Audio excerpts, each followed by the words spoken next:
जहां आपने अखबार में पढ़ा होगा, डोटासरा जी का 6 लोग आरएस बन गए, नातेदार रिश्तेदार, बेटे के साले, बेटा। देखो, वो कह देना आसान है, और अगर उधर जाएगा तो 2 दिन में पता नहीं लगेगा, डोटासरा जी जेल के शीशों में मिलेंगे।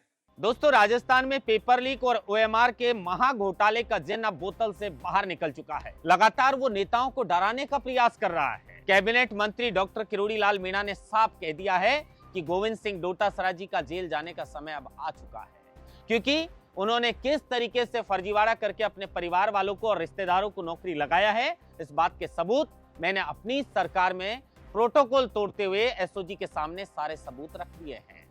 मैं ध्यान दिला दूं, मैं पिछले राज में खाली ओएमआर शीट मैंने मीडिया के सामने रखी थी। ऐसी ओएमआर शीट जिनमें गलत नंबर देके गैर वाजिब जो लोग योग्य नहीं थे उनको आरएस में चयन कर दिया, सब इंस्पेक्टर में चयन कर दिया, दूसरी परीक्षा में चयन।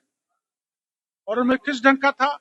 जैसे कई जगह तो सवाल का जवाब ही नहीं है, और जवाब है तो गलत है, और जो अच्छे जवाब दिए हैं उनको नंबर दिए नहीं ढंग के, और जिन्होंने जवाब ही नहीं दिए उनको ढंग के नंबर देके परीक्षा में पास कर दिया, यानी कि आरएस तक बना दिया। वो ओएमआर शीट मैंने मीडिया के सामने रखी थी, आपको ध्यान आ रहा होगा, पूरे जयपुर में रखा था मैंने, और वो 3 बार मैंने मीडिया में जानकारी दी थी, लेकिन तत्समय सरकार ने कोई कार्रवाई नहीं की।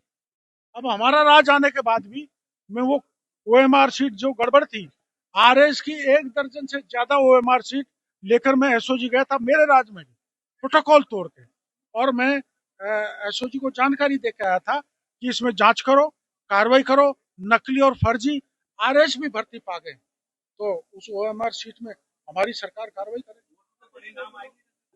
बिल्कुल बहुत बड़े नाम आएंगे। अब अभी नहीं, पर एक बार जांच हो जाए, डर तो कुछ नहीं है। वही वही वही वही वही कांग्रेस के बड़े पुराने नेता 2-3, वही आरपीएससी के चेयरमैन 2-3, वही आरपीएससी के 2-3 मेंबर, और गोपनीय शाखा के अधिकारी कर्मचारी।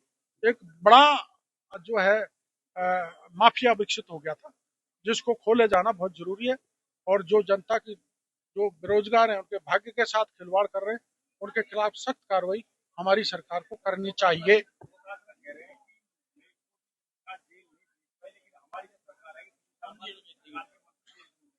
हमारा सरकार का कोई भी मंत्री ऐसा काम नहीं कर रहा जहां जहां आपने अखबार में पढ़ा होगा, डोटासरा जी का 6 लोग आरएस बन गए, नातेदार रिश्तेदार, बेटे के साले, बेटा।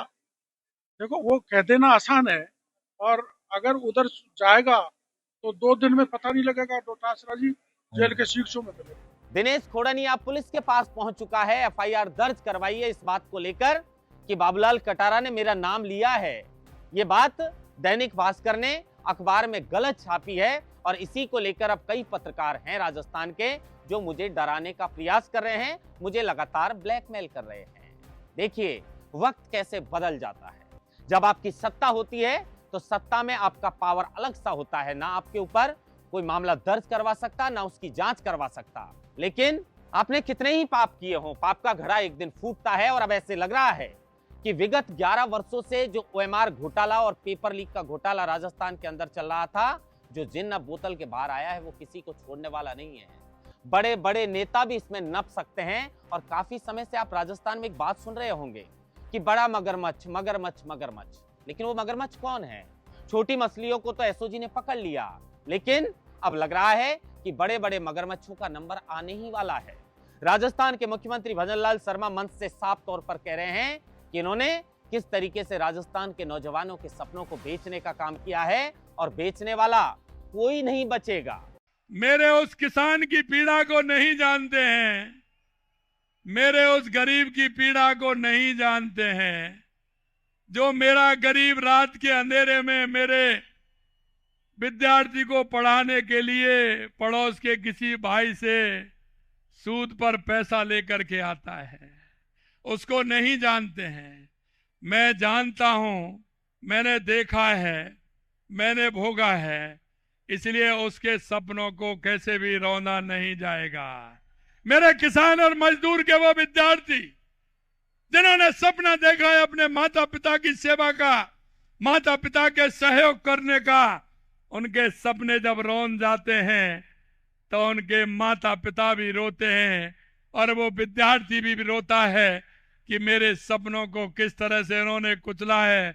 मैंने तो खूब मेहनत की थी, लेकिन मुझे पता नहीं था OMR सीट में इतना परिवर्तन हो जाएगा। ए मेरे भाइयों, मैं आपके दुख को समझता हूं और इसलिए मैं बार बार कहता हूं, और मेरे को जब ये बात आती है, आपको तो आती होगी कि नहीं आती होगी, लेकिन मैं बहुत सोचता हूं और सोच करके ही मैं ये कहता हूं कि आप बयान कैसे भी देते रहिए, लेकिन जब गलत किया है तो भुगतना पड़ेगा, हर कीमत पर भुगतना पड़ेगा, किसी को कोई छूट नहीं है। क्या गहलोत जी भी डर रहे हैं? क्योंकि ये सारा कांड जो हुआ है वो सबसे ज्यादा अशोक गहलोत सरकार के कार्यकाल में ही हुआ है। लेकिन नंबर तो वसुंधरा राज सिंधिया का भी है, क्योंकि 2014 से लेकर आज तक जितनी भी भर्तियां हुई हैं, लादूराम गोदारा जो हैं उन्होंने मांग की है, युवा नेता ने, कि इन सभी भर्तियों की CBI जांच होनी चाहिए, RPSC का और अधीनस्थ बोर्ड का पुनर्गठन होना चाहिए, ताकि साफ सुथरे तरीके से राजस्थान के बच्चों का सरकारी नौकरियों के अंदर चयन हो सके। अब आपको ये खबर महज एक खबर लग रही होगी, लेकिन आपको बता दें कि राजस्थान में हाल ही में संपन्न हुई 4th ग्रेड भर्ती, जिसका शनिवार को ही रिजल्ट आया था, पिछले शनिवार को, उस भर्ती को लेकर भी लगातार राजस्थान के बच्चे सवाल उठा रहे थे कि इस भर्ती के अंदर भी OMR घोटाला हुआ है। लेकिन बोर्ड के अध्यक्ष इस मामले को लेकर लगातार सफाई दे रहे थे कि नहीं, हमारे समय में ऐसा कोई भी घोटाला नहीं हुआ, और अगर लगता है आपको तो आप शिकायत कीजिए। लेकिन आप बताइए, महिला सुपरवाइजर की भर्ती, लैब असिस्टेंट की भर्ती, कृषि पर्यवेक्षक की भर्ती के बाद SOG ने बड़ा खुलासा करते हुए यह दावा किया कि AN 2021 वाली भर्ती के अंदर भी पेपर लीक हुआ था और OMR घोटाला हुआ था। जो टॉपर था उसकी OMR के अंदर नंबर बढ़ाकर उसे टॉपर बनाया गया था। अब आप देख लीजिए, टॉपर OMR घोटाले से बन रहे हैं, मेहनत करने वाले बेरोजगार नौजवान खूनों के आंसू रो रहे हैं। इनको नहीं पता गांव देहात से बच्चा जयपुर या किसी भी शहर में आकर राजस्थान के में किस तरीके से वो तैयारी करता है, 8x8 के कमरे में किस तरीके से वो काफी समस्याओं से जूझकर सिर्फ एक मन में ये आस लगाकर बैठा रहता है कि चलिए कुछ दिन मैं मुश्किल में गुजारूंगा, लेकिन जब भर्ती आएगी, परीक्षा दूंगा तो मेरा चयन हो जाएगा। अरे उनका सपना तो 4th ग्रेड का भी पूरा नहीं हो पाया। अब आप बताइए, जब तत्कालीन अध्यक्ष BL जाटावत की भूमिका इसके अंदर पाई गई है, एक सिपाही ने किस तरीके से पूरे सिस्टम को हैक कर रखा था, अपने परिवार वालों को नौकरी लगा दिया अनिल चौधरी ने। उसके अलावा मन नहीं भरा तो रिश्तेदारों को भी बुला लिया कि आप भी लग जाइए। यहां तक भी उनका मन नहीं भर पाया तो फिर परिचितों के यहां नंबर लेने लग गए। AN भर्ती हो या महिला सुपरवाइजर की भर्ती हो, बड़े स्तर पर अनिल चौधरी ने घोटाला किया है। उसके अलावा अब बचेंगे कहां? प्रोग्रामर साहब जो अधीनस्थ बोर्ड के अंदर बैठे हुए हैं, वो भी इसके अंदर मिले हुए थे। उसके अलावा जो बोर्ड के उपनिदेशक हैं संजय माथुर, अब आप बताइए, संजय माथुर बोर्ड के उपनिदेशक थे, बावजूद उसके उनकी भी संलिप्तता इस मामले के अंदर पाई गई है। राजस्थान के किसी भी व्यक्ति को इस बात का भरोसा नहीं हो रहा होगा कि सचमुच इतने बड़े स्तर पर घोटाला हुआ था। सबके सपनों को बेचने का काम किया है, लेकिन अब वही नेता डरे हुए फिर रहे हैं। और न्यायालय में देर है, अंधेर नहीं है। अगर कोई गलत करके ये सोच के बैठा है कि मैं तो बच जाऊंगा, बचने वाला नहीं है, क्योंकि मुख्यमंत्री भजनलाल शर्मा को भी एक अलग नजीर पेश करनी होगी। इस बात को अंजाम तक पहुंचाना होगा कि जिसने भी राजस्थान के नौजवानों के सपनों को बेचा है, उन्हें सलाखों के पीछे तक पहुंचाना ही होगा।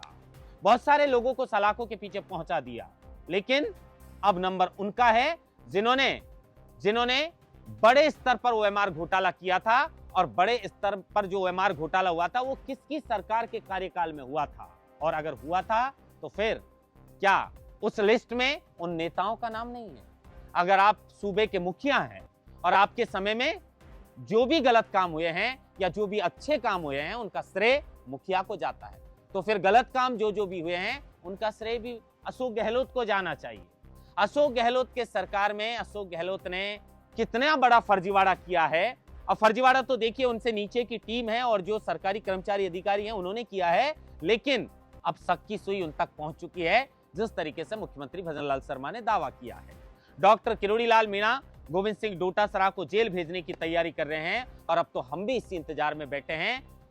देखिए आप, एक बात चौंकाने वाली क्या है, ना सिर्फ ओएमआर घोटाला, ना सिर्फ पेपर लीक, बल्कि आपको नौकरी के अंदर जो डिग्री चाहिए वो डिग्री भी मध्य प्रदेश की सत्साई यूनिवर्सिटी फ्री में बांट रही थी।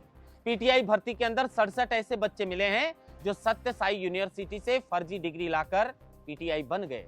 पीटीआई की भर्ती नहीं बची, एएन की भर्ती नहीं बची, सब इंस्पेक्टर भर्ती का मामला न्यायालय के अंदर विचाराधीन है। महिला सुपरवाइजर, कृषि पर्यवेक्षक और लैब असिस्टेंट की भर्ती में हाल ही में चौंकाने वाला खुलासा हुआ है और अब सवाल 4th ग्रेड भर्ती को लेकर है। 4th ग्रेड भर्ती के अंदर भी क्या सचमुच ओएमआर घोटाला किया गया है?